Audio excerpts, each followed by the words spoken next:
worship your name. Salamat, Lord, that you have given us the freedom to worship you and the freedom, Lord, to just dwell in your presence, the freedom, Lord, to soak in your presence. Salamat, Lord, for your word and your presence this morning. Thank you even, Lord, that for the word that you're about to give us today. Salamat, Lord, that it will be your Holy Spirit that will teach us your way, that will open our hearts, Lord, that will convict us, that will empower us, Lord, to live in this sermon, Lord, that you prepared for us. I believe, Lord, and I pray, Lord, that your Holy Spirit will be with me as I preach and share this sermon this morning in this congregation. Salamat, Lord, that this is the word that you want me to share. This is the word, Lord, that you want your people to hear this morning. This we pray in Jesus' name.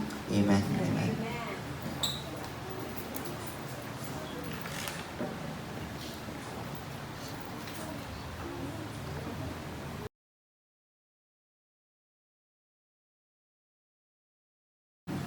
Surprise! Ako yung mali.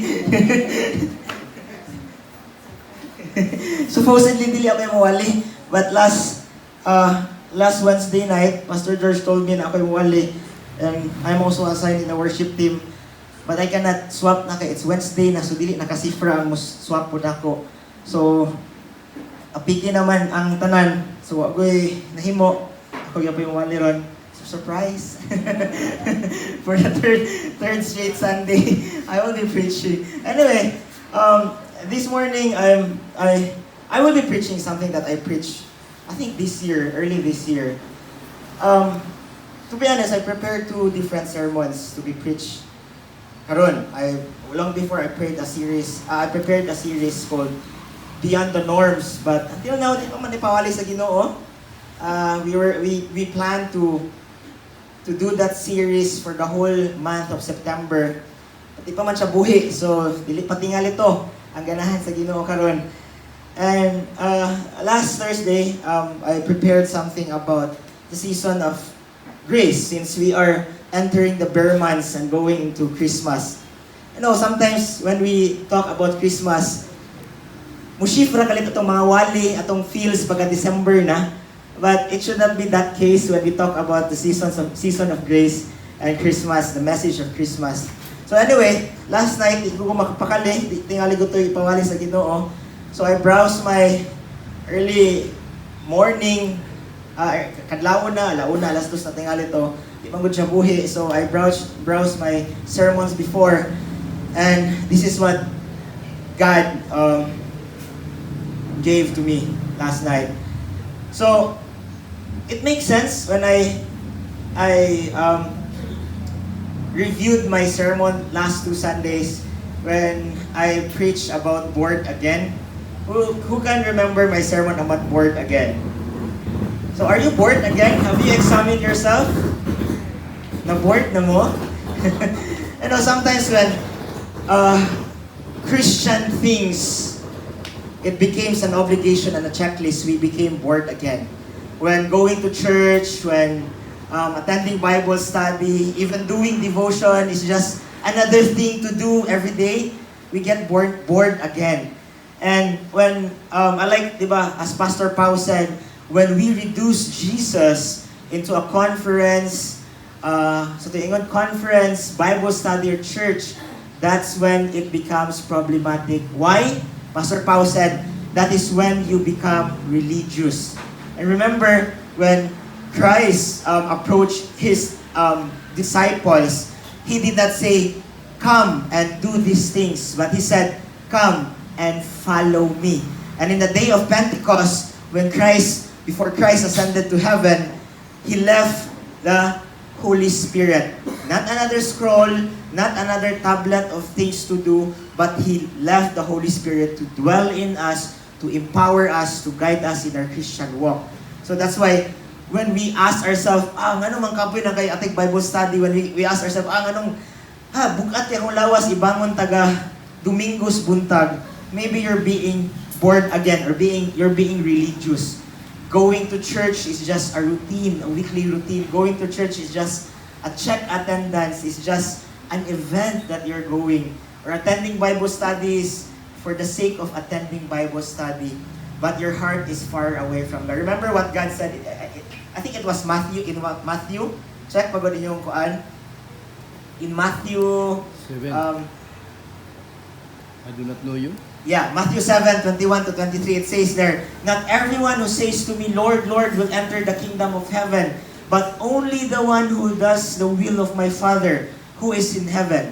And it says, verse 22, "Many will say to me on that day, Lord, Lord, did we not prophesy in your name, and in your name drive out demons, and in your name perform many miracles?" Then Jesus said, "Then I will tell them plainly, I never knew you, away from me, you evildoers." So imagine these people that Jesus is referring, they perform miracles, they prophesy, they drive out demons. These are good things, di ba? But unsa maingon sa Ginoo, only those who know the will of my Father will enter the kingdom of heaven. Meaning, you will only know and will enter the kingdom of heaven if you know Jesus personally. Okay, remember in Matthew, let's check our notes from 2 Sundays ago. John 15:15, it says, "I no longer call you servant, because a servant does not know his master's business. Instead, I have called you friends, for everything that I had learned from my Father, I have made known to you." Meaning, you will only enter the kingdom of heaven if you're a friend of God, if you're a friend of Jesus, if you know what the will of the Father is. And remember that Jesus is not concerned, is not after your performance, but He's after your presence. He's not after your resume, but He's after your heart.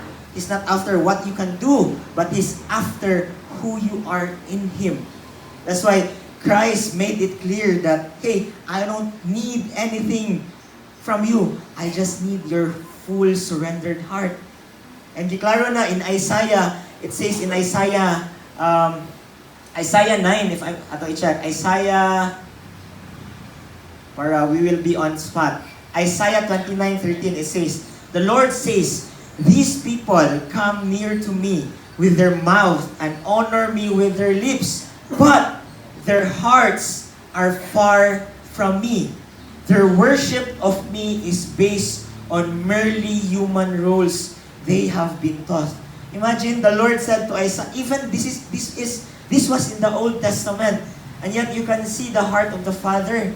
He doesn't care about how loud we worship Him, how religious we are in going to church. What God likes from us, or iyang ganahan gikan nato, is that our heart is fully surrendered to Him. That's the only thing that matters. That's why you can do all the right Christian things, going to church, attending Bible study, doing devotion every morning. But if you miss the heart connection with Christ, you miss it all. That's all. Remember Judas? He dined with Christ. I believe he performed miracles during that time because he was with Jesus Christ as one of his disciples. And yet he missed the heart connection with God. Okay? He missed to embrace the grace of God. And I do believe that if Judas at that time repented and turned back to Jesus Christ, he will be saved. Because that's the promise of Christ. But Judas at that time, he missed the heart connection to God. All he needs to do is just go back to Jesus Christ, connect to Christ, and he will be saved. And many of us are like what Jesus is referring. A lot of us are so loud with our prayers, are so loud in social media, posting Bible verses every day, are so loud here in church, praising, but our heart is not right with God. And I don't know if you noticed, but this past month, that the sermons that we are having is really having right connection with God, with Tito Jun and Pastor George. It's really about connecting to the Holy Spirit, really connecting to Christ, having intimacy with Christ. Because all of this, take it from me, all of this is nothing compared to knowing God. That's what Paul said, di ba, in Philippians? I consider all of this as garbage compared to to knowing Christ Jesus my Lord. So if you're here in church, before we go to the sermon, our sermon this morning, if you're a born-again Christian, it's time to check your heart. What is really your motive in coming to church? What is really your motive in going, attending Bible study, reading the Bible? Sometimes our motives are wrong. I really remember when we were having Bible study before, si Ate Ruwen told us, yun siya na, the cryings, the tumba-tumba, those are all manifestation of the Holy Spirit. Those are good things. Outwardly manifestation of the Spirit.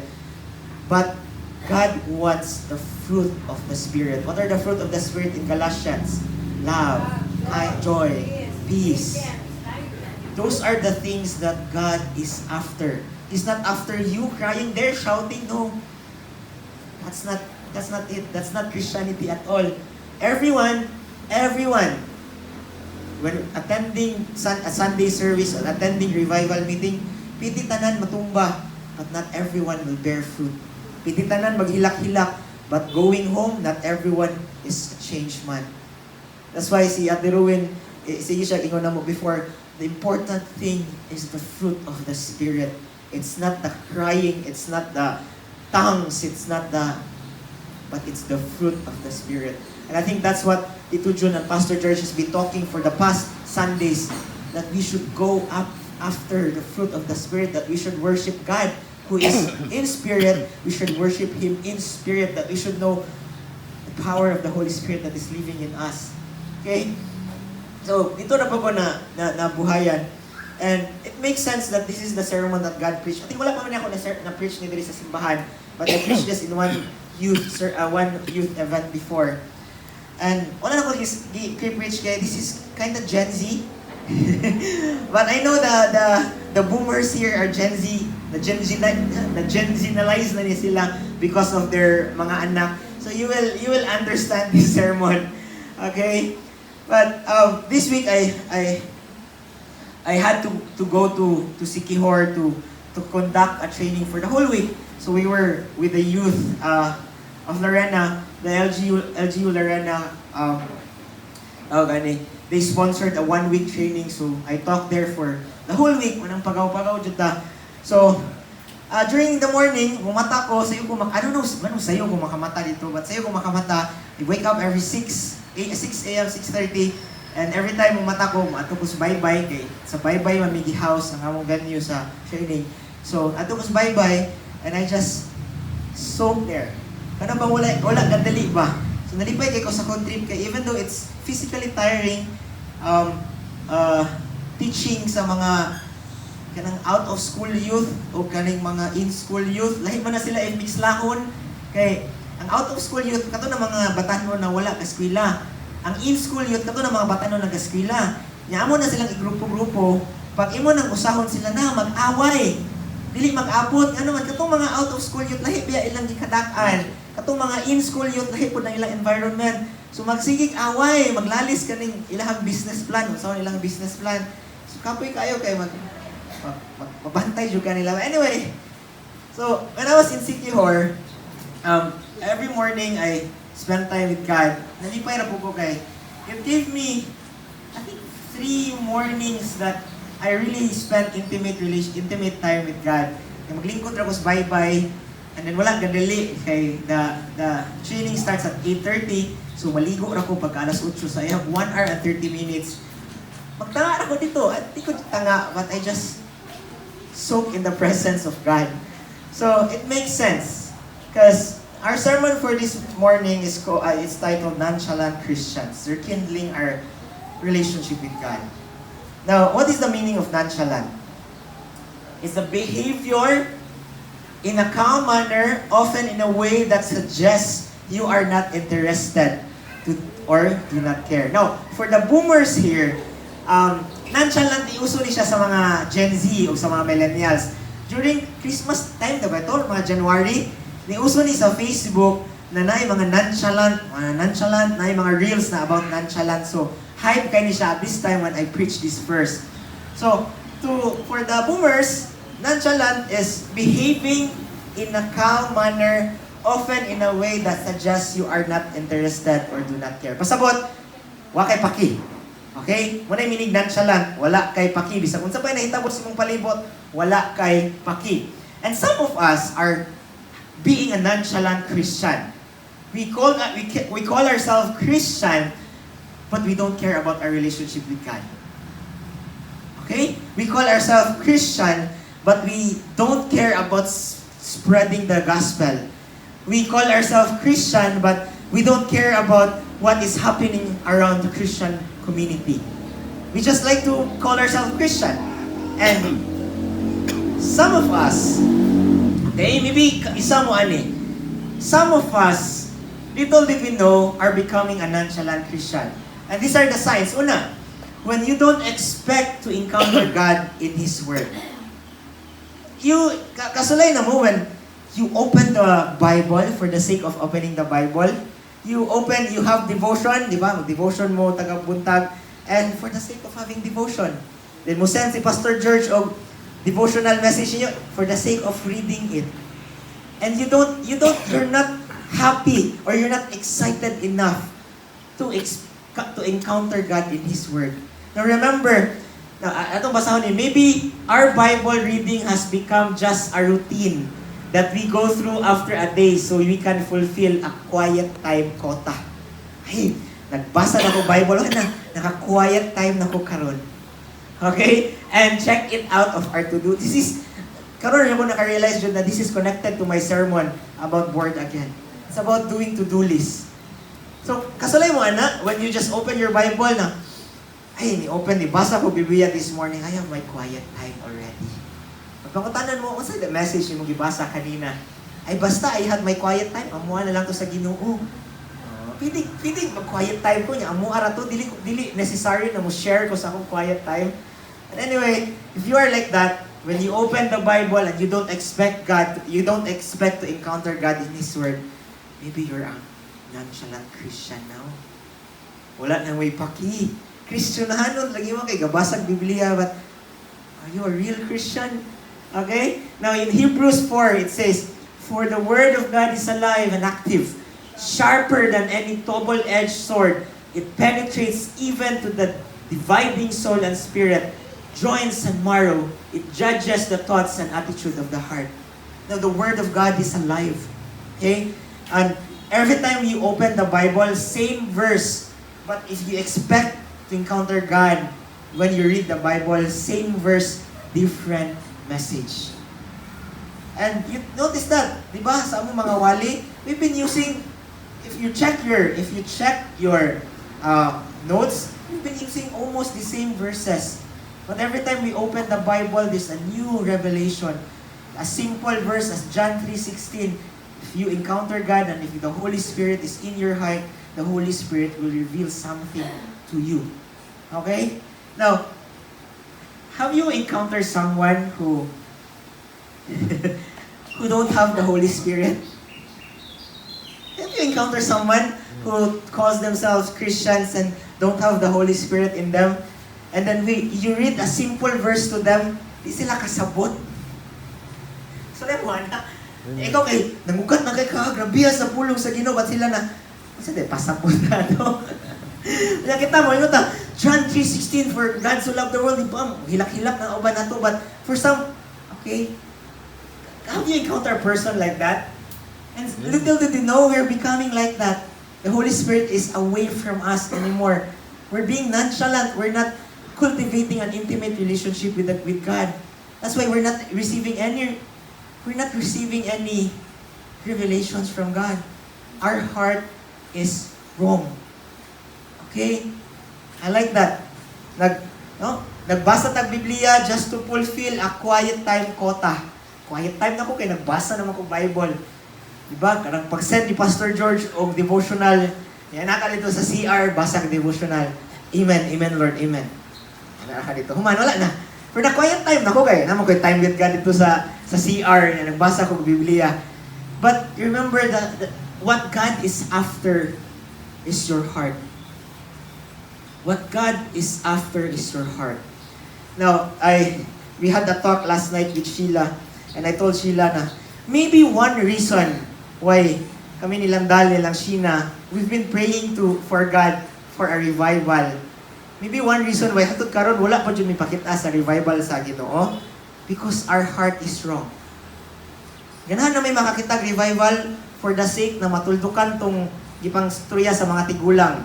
Diba? May mga sa una, mag-praise and worship, may pinigsong pa, na. Hantod na alauna sa hapon, hantod na alas 12 ka. Wadyo may ka-experience sa ana, tawon. To be honest with you, wadyo may ka-experience sa katong sa makakita, makadumdum pa ko sa kumakitaan, katong mag-praise and worship ta diri din. Mga tumba ng mga tao din, tabunan og habol. Wadyo may kita, kun ana. Sa karon hantong nami. Sige may ingon na, kano sa katapakiton sa Ginoo, kano sa katapakiton sa Ginoo, taon hatod karon wa pa jud gihapon. May pa mo kay kita mo naka-experience mo ana, but kami wala. Ang bagong henerasyon wala jud. Why? Our heart is wrong. Ganahan mi makakita ato for the sake na ganahan mi makakita. But we don't expect God to encounter during revival night. That's why hatod karon wa pa jud mi kita tawon.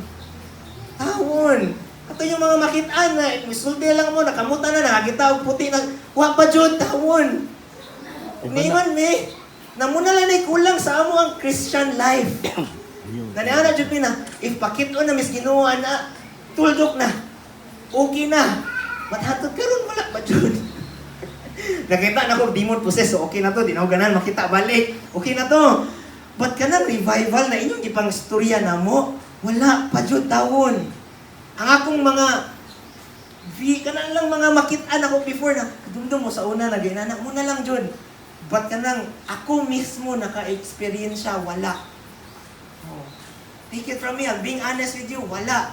Why? My heart is wrong. Sayop ang kasing-kasing. We're not expecting to encounter God during revival night. We're expecting to cry. We're expecting na matumba mi, but we're not expecting Jesus Himself. That's why hantod karon wag gyapon mi kita. And I was so sad. Kaya ni ato si Pastor George sa Bacolod, this is my first time na wala ni ko yung sa Bacolod. Revival pa jud. Imagine wala sa plano na mag-revival dito taon sila ka-revival. O karon pa jud after pila ka years wala ko ni kuyog sa Bacolod. Wajud ko kita gihapon. Kung kabalo ba kung mag-revival to sila, ay absinan jud na, kumukuyog jud ko dito. But my heart is wrong. Sayop ang kasing-kasing. We want revival.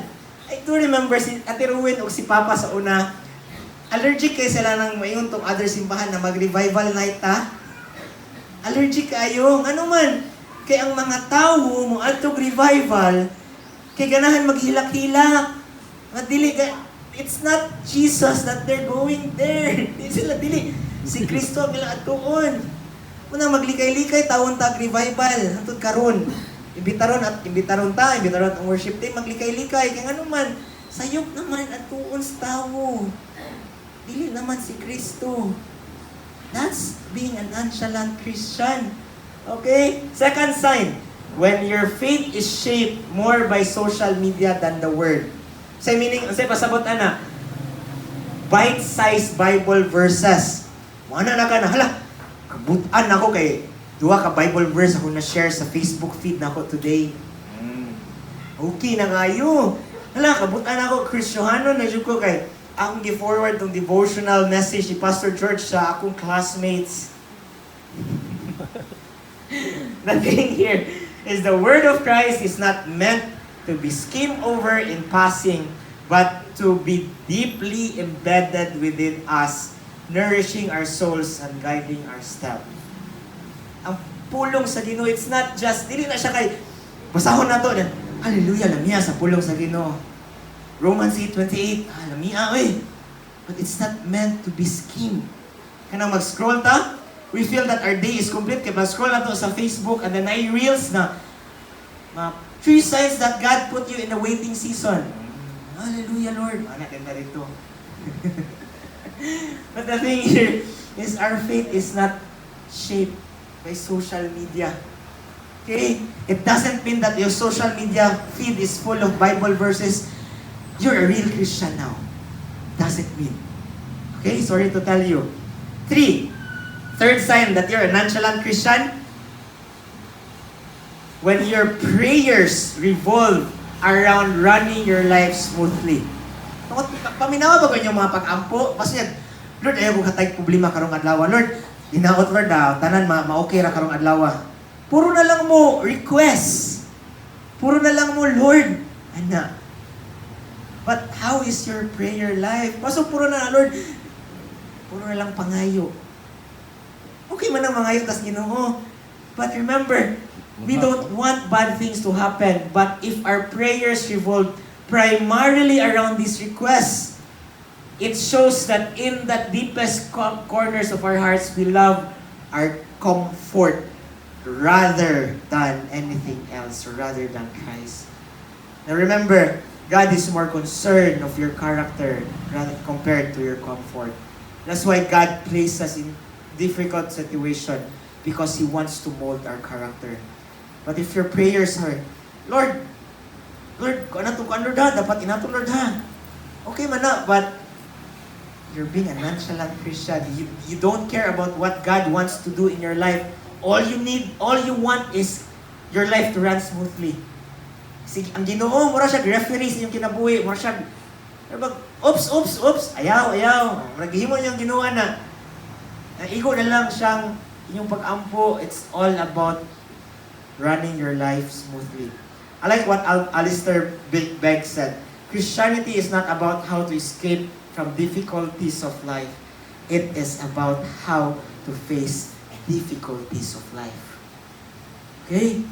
Christianity is not an escape of the problems in life, but it is a guide of how we should face and how we can face our problems in our buhay. That's why, check yourself, check your prayers. Masuk inyong prayer karon kay, Lord, ayaw ko katay problema. Lord, dili na gani mo maminaw sa Ginoo. Your prayer is all petition for a smooth life. Then pag amen niyo, amen. Okay na. Okay man na, good. Okay man ang pag-ampo, good. But remember, God is after your heart. He's not even after your performance. He's not even after. He's after your heart. He's after how fully surrendered you are. Okay, if He's after your performance, wala na talaman siya nagpakamatay sa krus. Okay, pwede man din na ito maluwas na itong kaugalingon. But remember, even Paul, si Paul, makikita mo that I labored more compared to others. But yung isa si Pablo, but it is not me. The grace of God. But the Grace of God. Grace of God. In me. That is in me. Si Pablo na, kabantay mo, mas makabantay mo na, mas grabe pa, or I don't know what's the right word, mas kugihan pa tingali ko compare sa uban. But si Pablo, pat dili ni ako. Kani siya, gracias Ginoo. Okay. So, God is not after your performance. In fact, He will be the one to even give you the grace to perform Christian things.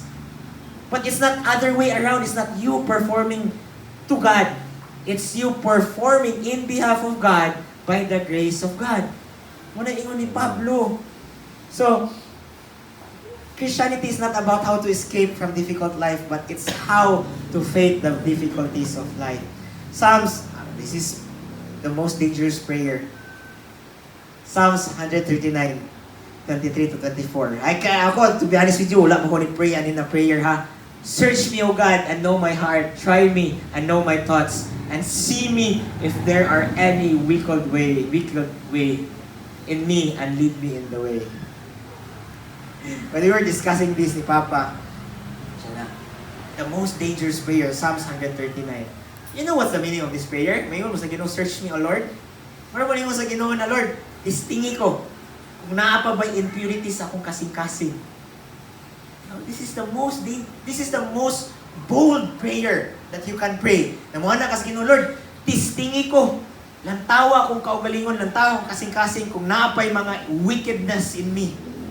And lead me in the right way. Do you know how dangerous that is? We were joking, kung Papa, ay pa, okay rin kung napunta sa Bible times pa, okay ra jud katura kung ma-mention na kausa sa Biblia. Have you noticed the life of the disciples of God? It's so difficult. But even if difficult ilang kinabuhi, they are fulfilled after. They are so joyful in serving God. But in the worldly perspective, malilisurat nilang kinabuhi. Uy! But in the eternal perspective, it's the best life you can ever have, you can ever ask.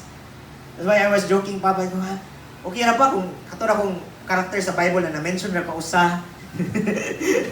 Di na ko mangantoy ng mura kung si Pablo, okay na. But anyway, that's just a joke. Diba? Kuhan mo kung sa'yo na-experience siya ni Paul? Do you want to be Paul? Amen.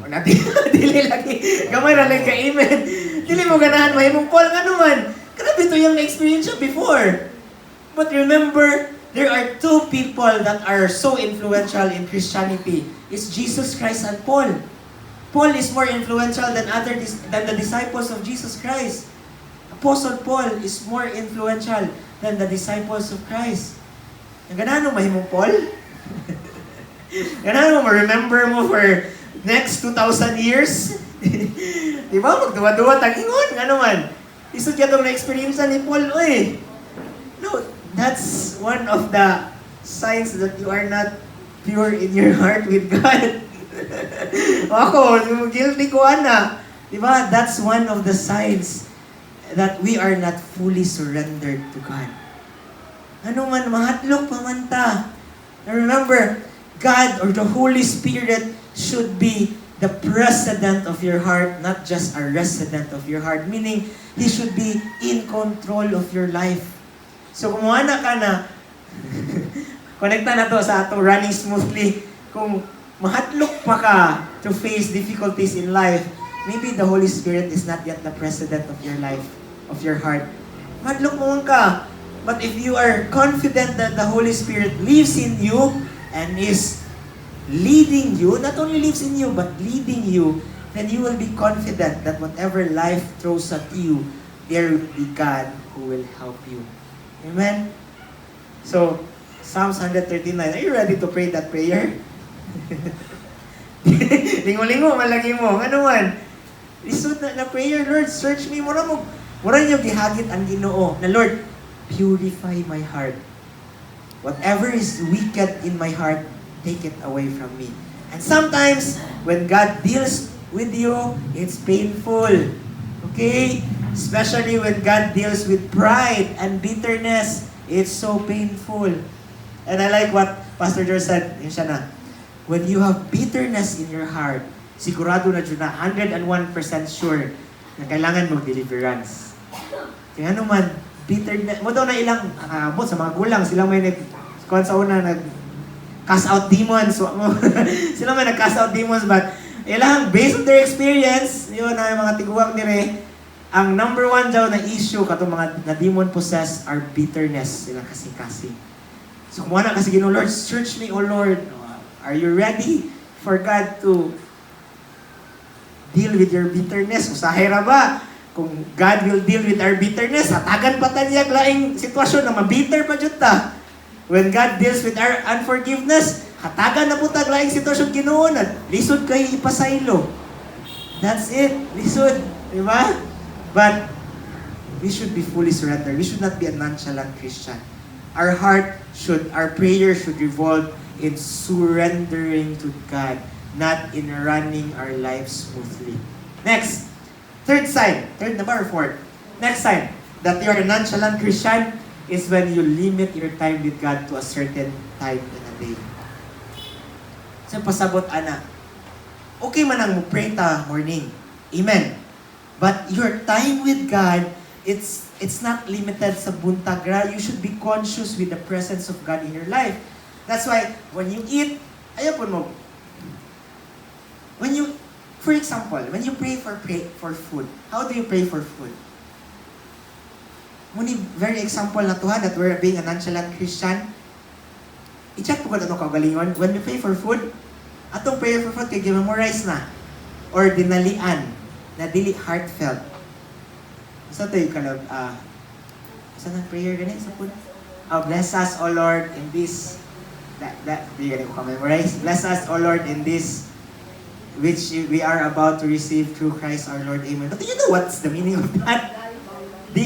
Daway, bounty through Christ our Lord. Amen. When you pray the Our Father, do you know the meaning of the Our Father? That's a sign that you're a nonchalant Christian. Muang mo, kaon mo, bless this food, Lord. Bless the hands that prepare this food. O mo din, linya na to. Bless this food, Lord, and bless the hands that prepare this food. Okay man na, good. Basta it should be heartfelt. Okay? Balik ta. The busyness of life has caused us to designate and limit time with Him to just Sunday worship or mornings or nights when we are barely awake or enough energy to. You remember what I preached 2 Sundays ago? Mag-devotion ta magabi dili ganita ka amen nang ano man. Nakatulog na mo. Ano man mag-devotion mo ana man dito sa bed, devotion, Lord. Pag mo pray ba jud ta ato na kung basahon tong prayer sa devotional book, okay ba na basta heartfelt. Atong basahon tong prayer sa devotional book, then dili na ta ka amen ano man. Taas-taas mo tong prayer sa devotional book, ikaw makatulog, di ba? So inana ta usahay when we limit God into certain time. Now, I do remember one of my testimony. We were sharing kagabi ni Sheila, and we were talking. I shared about the Born Again Christian. Last year, my small group knows this. When we had a topic sa among small group, succeed in family relationship. Now, notoriously, kato siya na series, among gi-tackle to for the whole year. Every time magka-topic me, after 2 weeks, kung ano mis Ginoo, testingan. Kapoy na dito na time kay, una kay, succeed in balancing life, succeed in career, o pag-succeed in a workplace, pag-succeed in workplace, after 2 weeks, halos tanan ka-resign nun, di pang kapoy sa trabaho, pero before, hallelujah, thankful kay sa Ginoo sa mong trabaho, kay malipayon dayon, topic may succeed in career ba to, no? Career ba to? After ato, ako ka-resign nun ako ato.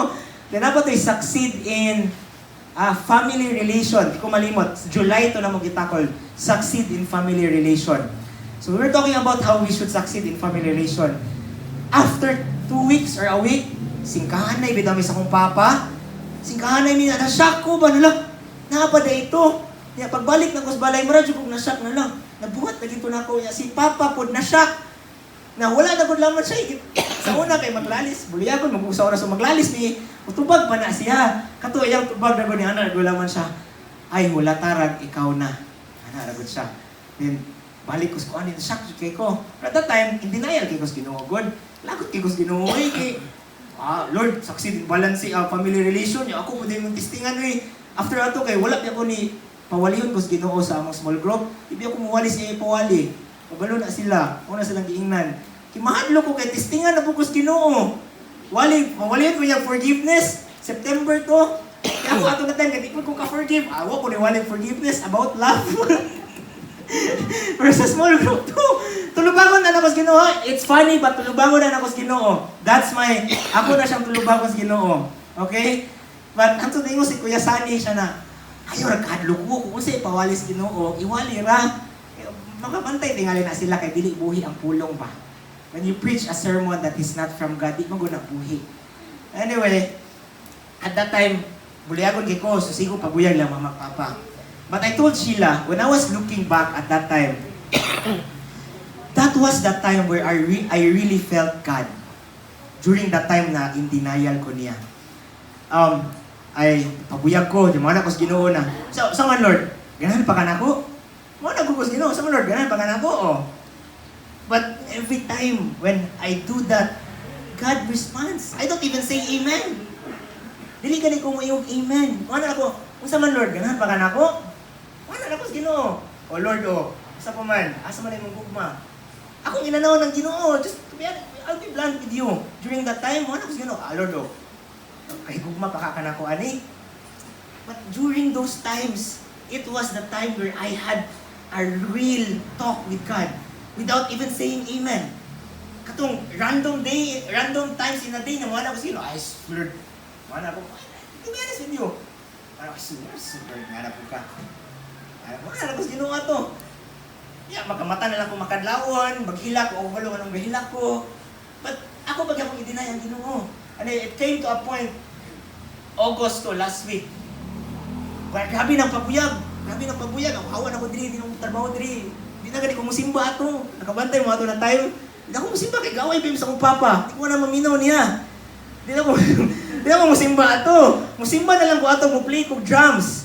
Ya, mo chat na gud akong Ate Lovely na, Ate Love, dili lang ako na di na ko mo serve sa praise and worship. During those time, di na ko na musimba. Pala ka Lord. Wala ako pero Sunday morning, I don't know what happened po, but Sunday morning na ako'y amigo ng Mari, di ba yung simba ta, di ko simba pas lang simbahan. Kasi para ko gihapon ko. But until August, tabo na to, anak mo sino ang Lord. Usa man, kaya pa nimo kong pasayloon. Ayan ako sino. Alam mo Lord, kaya pa ko nimo pasayloon.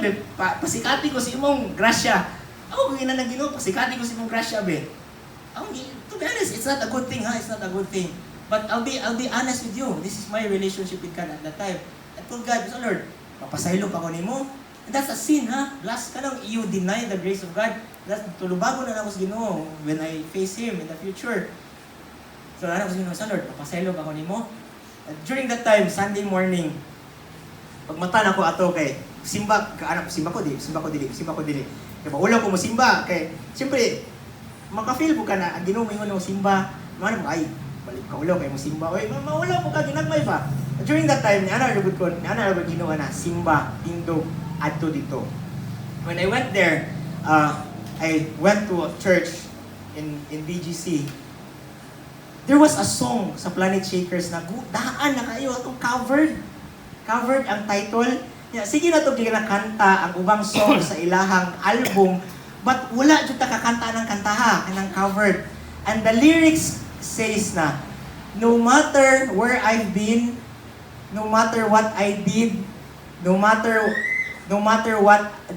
I fail, your grace hath got me covered. Something like that. Old song na covered ang title.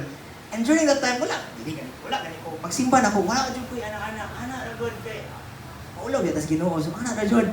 But when I sang that song, as in it just ripped down. Represent ang imuhang presensya sa Ginoo. Then when Pastor Pao preach, yung sermon is, yung first is, unsay ginabuhat sa Ginoo to get your attention.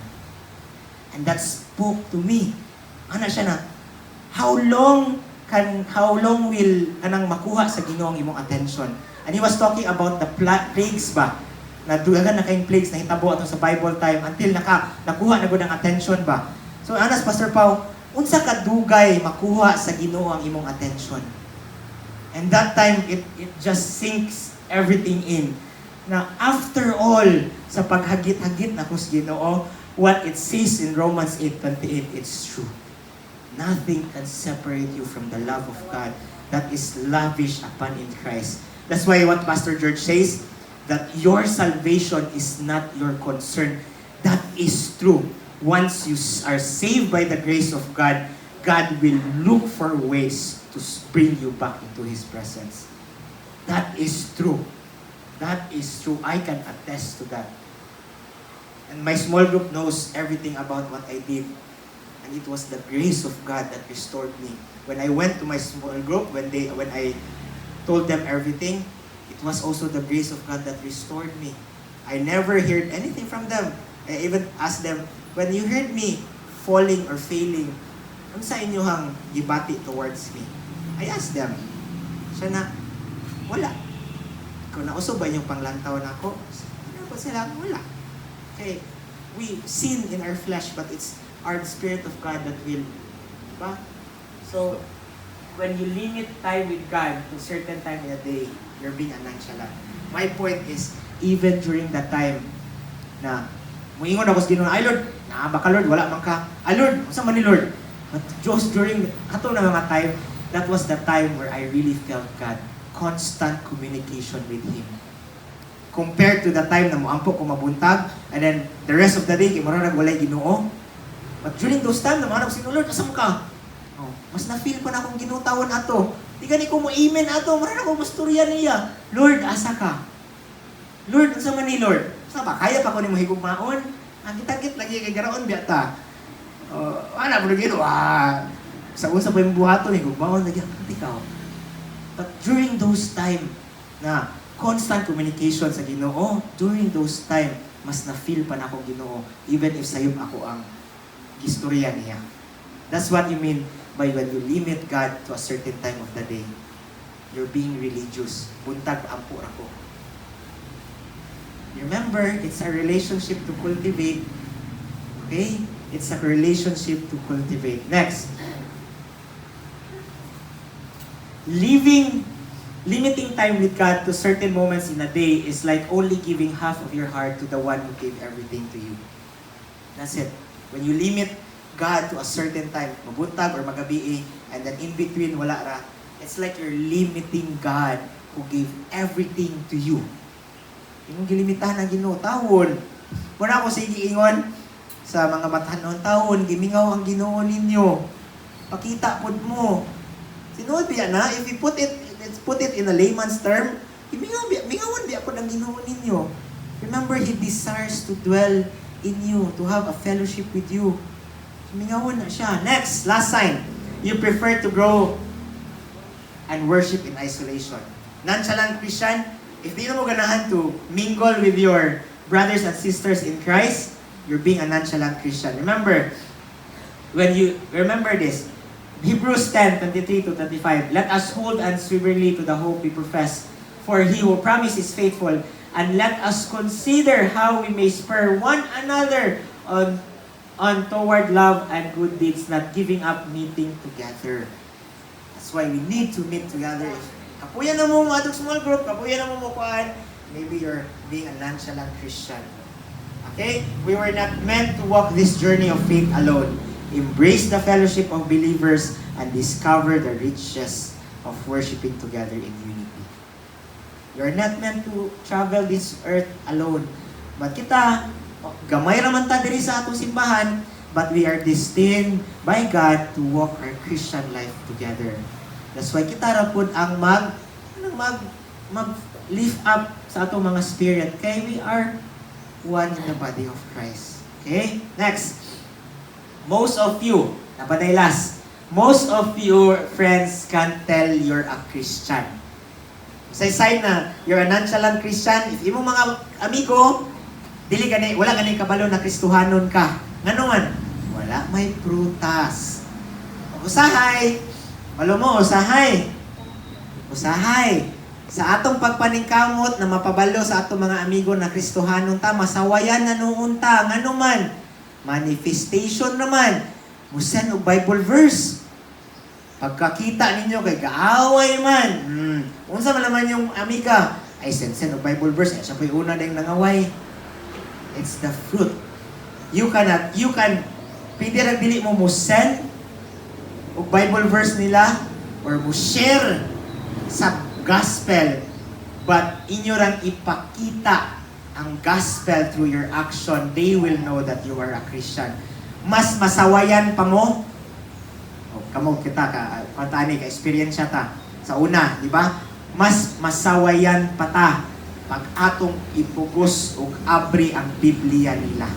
Ano man, simba-simba madomingo, ya kusog kay manaway, ipakita pinaagi sa prutas. Matthew 5:13-16. You are the salt of the earth, but if the salt loses its saltiness, how can it be made salty again? It is no longer good for anything except to be thrown out and trampled underfoot. You are the light of the world. A town built on the hill cannot be hidden. Neither do people light a lamp and put it under a bowl.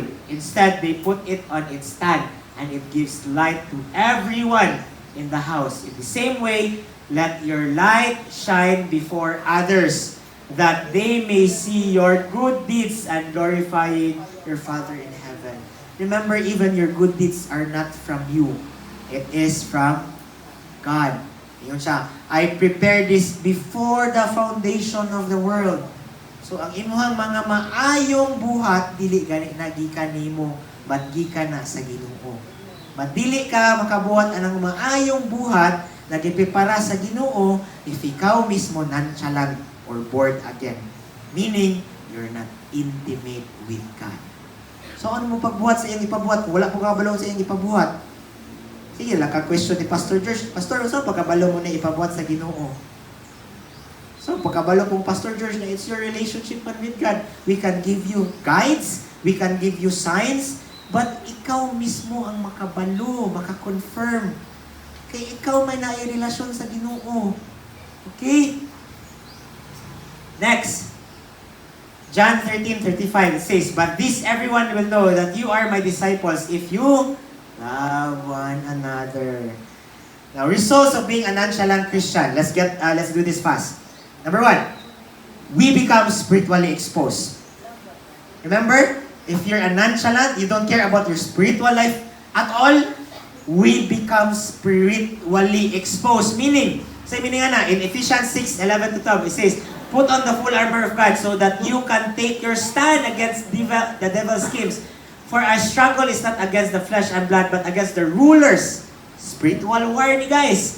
Against the authorities, against the power of this dark world, and against the spiritual forces of evil in the heavenly realms. Spiritually exposed. Meaning, our spiritual armor grows rusty and weak when we neglect our communion with God, leaving us defenseless against the attack of the enemy. That's why gamay problema, tumba. Kaya naman, gamay spiritual attack, wala na, lisod na. Because we are spiritually exposed. Okay? Next, we become religious. Nonchalant Christians, the result of it is you become religious. Say meaning of religious routine devoid of genuine intimacy with God. Balik-balik na lang yung ipangbuhat. Pura mo ka rosaryo. Or wala inyong pag-ampo, dili ka ni heartfelt. It's murmuring. Okay, next. We neglect our intimacy with God. Our faith can become bound by legalistic rules rather than liberated by His grace and love. What are legalistic rule? So may legalistic rule. Pray the Our Father every day. 5 kabuok. Dayon. Glory be to the Father pagkalas. Legalistic rule. Or have devotion every morning. Ato iputang sa itong self. Have quiet time every morning. But di mo quiet time just for the sake of having quiet time. But it's not for communion with God. It's not real quiet time with God. Quiet time ko kaya para pangutanan kong pastor kaya makain ko quiet time ko. Okay, next. Nakagets mo? Amen. Sakto ni tanan yung gipangbuhat. Christian things, sakto na tanan. But naay nipis kayo na linya kung unsay motibo nato. That's why ni ana si Kristo, it's a heart issue. Bible study, going to church, yes, imo nang ato ng buhaton. But your heart is the issue. Muna giingon ni Kristo, they worship me with their lips, but their heart is far from me. Sakto na tanan. Sakto na tanan. But ang importante, imong kasing-kasing. Okay? Kanang tanan, dapat produkto na lang nas imuhang intimacy sa Ginoo. You're intimate with God, that's why you're so hungry to encounter Him every day. That's why you're so excited to have devotion every day. Kay excited na po ka maka-commune sa Ginoo. It's not other way around. It's not like nag-devotion ka for the sake of devotion. Okay? Sakto na tanan. Wala ko ningon undangan na, buhatan na, but try to examine your heart. Masog na mo diri sa simbahan ron, kaya nagpa-check attendance ra. Or are you here in church because you want to encounter God? You want to grow in His Word? Muna siya, nipis na kayo na. Pero sa kanipis, anak na linya, diha ta malaglag sa atong kasing-kasing. Unsay tinuod na motibo nato. Okay? Next result, when we are nonchalant Christian, we lack peace. Simple as that. When you don't have an intimate relationship with God, you lack peace. How can you have peace when you don't even know if sa ipabuhat sa Ginoo? When you don't even communicate to the one who created everything.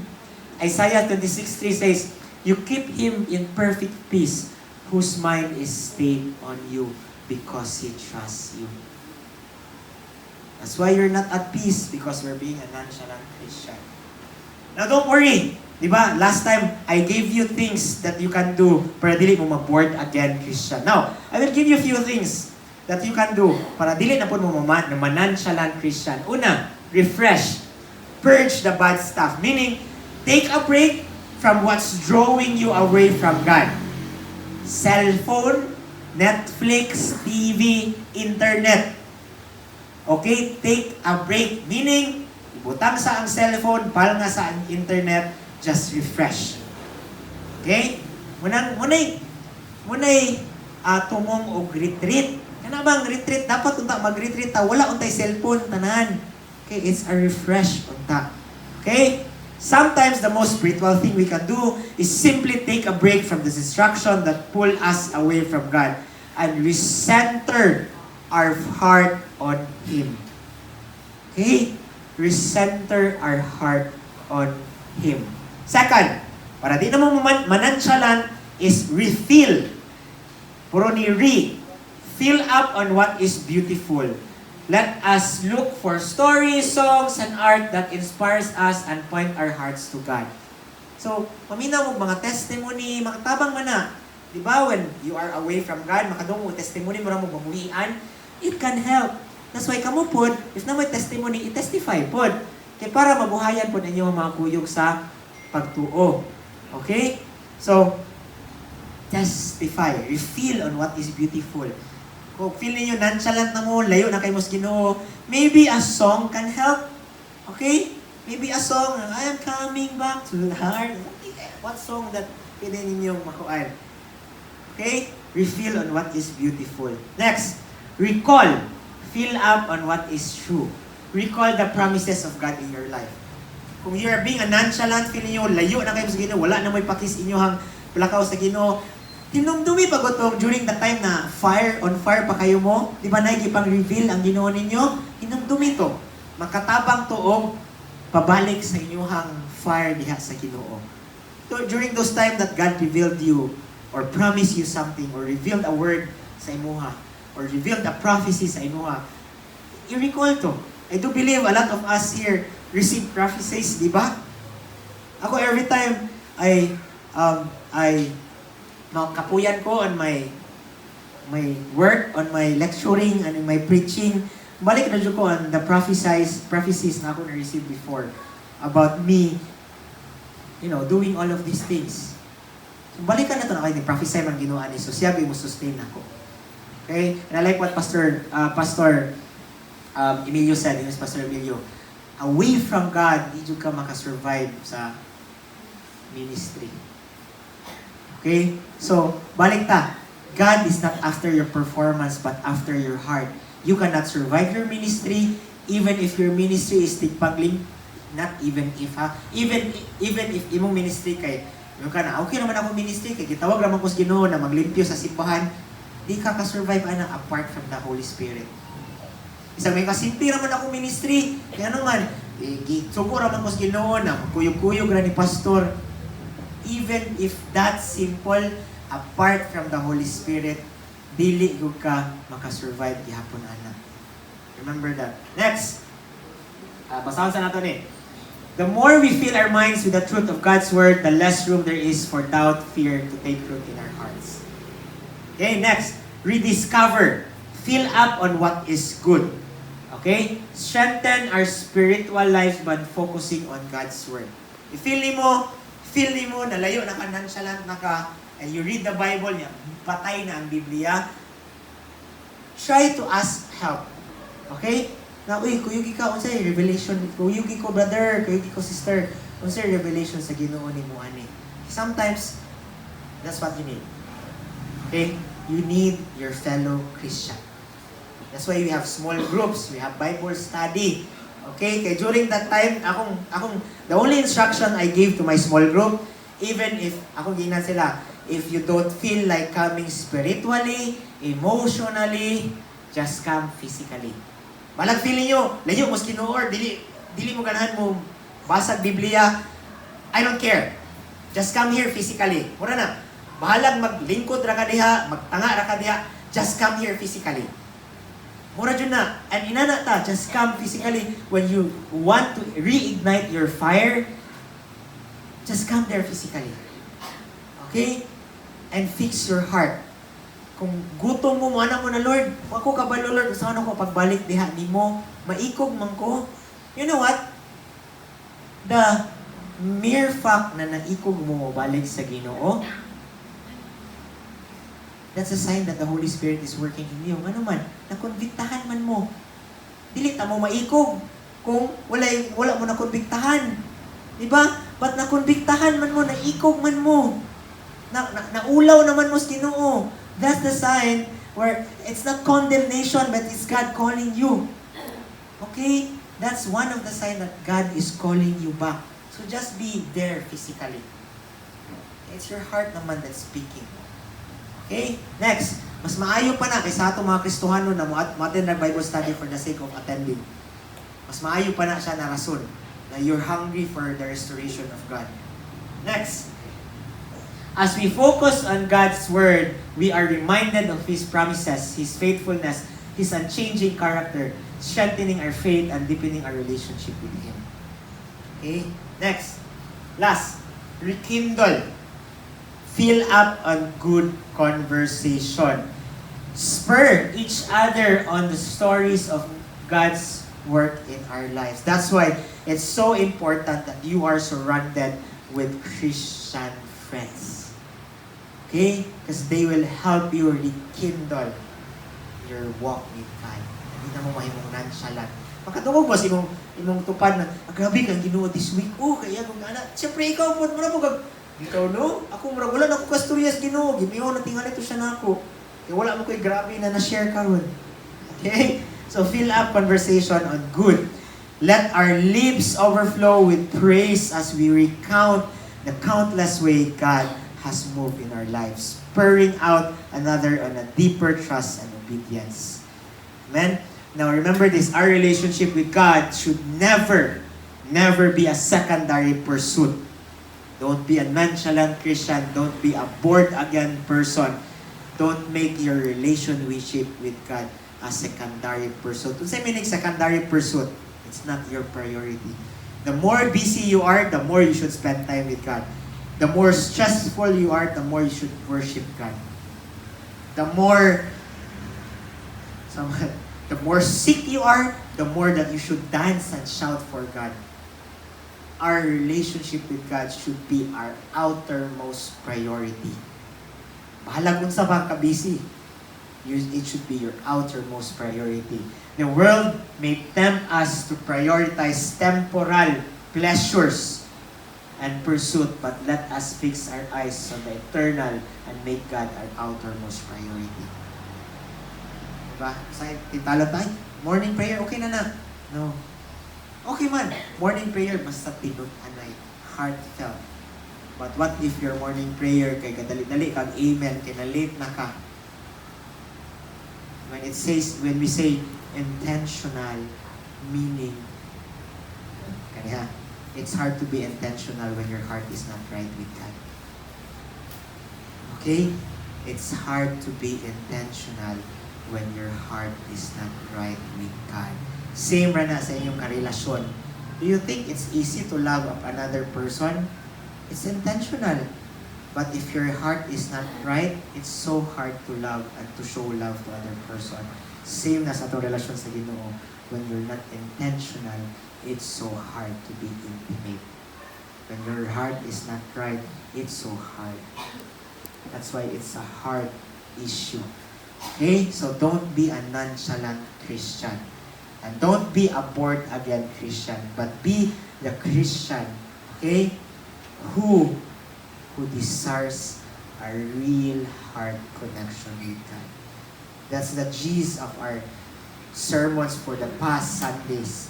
It's us having connection with God. It has communion or dwelling with the Holy Spirit. Okay?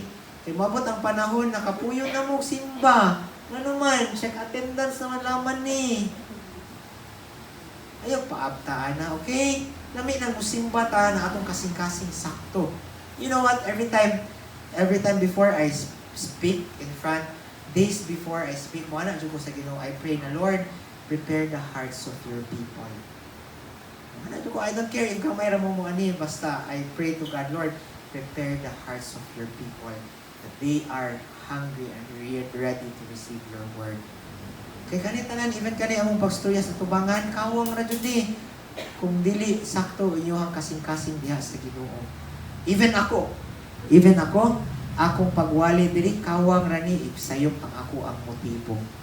Pwede pa kong malaglag even if nagwali ko diri. Mo man ingon sa Matthew, if akong kasing-kasing dili sakto diha sa Ginoo. Prophesy, heal, di ba? Drive out demons. But ingon sa si Kristo, only the one who knows the will of the Father will enter the kingdom of heaven. So even ako, dapat ko check out. Pwede pang sayop ni. If akong kasing-kasing sayop. Munang, kaning mga batanon, ayaw mo pagdali o pabaptize. Siguraduha na pagpabaptize ninyo kinasing-kasing. Yung mga pareha mo na ako, nagpabaptize ko 14 years old, kay kalawat ko, nakailan ako ni Kristo. Kailan ko kinsa to si Kristo. But wala pa ko kadawat jud niya sa akong kasing-kasing. Moto niya ko, sige, magpabaptize ko balik. Kay karon nakadawat na jud ko ni Kristo kung kinsa siya. Okay? Ayaw mo dali na magpabaptize kay nagsimba na mo diri sa simbahan for 1 year na magpabaptize na mo dili. Be sure that your heart is right. Okay? Kaya dili bitaw makaluwas ang baptismal, it's your relationship with God still that will save you. Okay? Diha ta mo balik. Diha na mo complain ng once saved by grace will be saved. Nasalbar dyan mo, kinasing-kasing na pagsalbar, salbar dyan mo. But ang inyo ha, kung inyo ang pagdawat diha ni Kristo, pinubos po, maglisod na taan na.